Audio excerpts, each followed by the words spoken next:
azã enegogbe awovite Jésus pon Pe gbamo e Jésus do boje azotan ji. Jésus le kosin juden to bo yesi sengo ayimeni bo ple igbe trotro me bo awovi ten pon do fine ho azan kande azan enele meon edun de bua.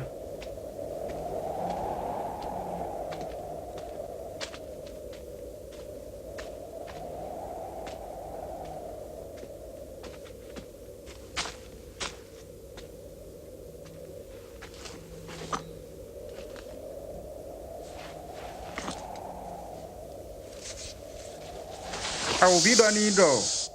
Ei, ma vidien ayi nu gbohun de gbedo awun ayi lo ni wuzu nu dudu.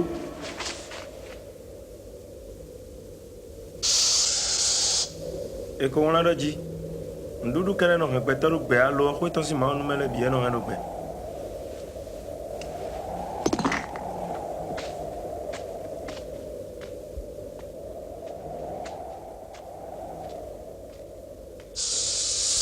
Awovi ka kple yaga fide bo nukun pipe do po meon e kle akosudu to gbe me fiton le bi. Nu aje kpobo de konu mi o.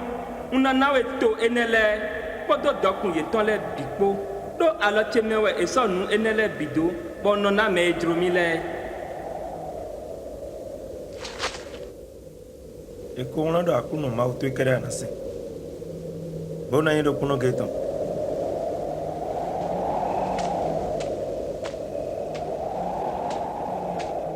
Awovi ka wa kple Jerusalem bo swe do sisen ho ta gade. Ma vidien ayi nu gbohun lo si fi ije dodo me. Do eko wlando ma una zon we sakun ton le do ye ni pe nkun wuwe. Bo henwe do alo me. Nu American for do awun ya de wo. Amo ele wona do. Anaten ma wo akuno to ipon.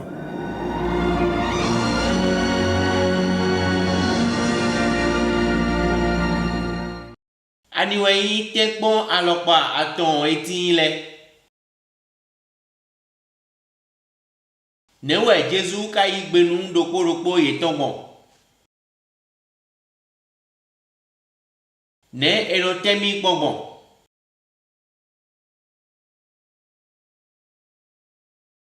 ne nyeno igbegbon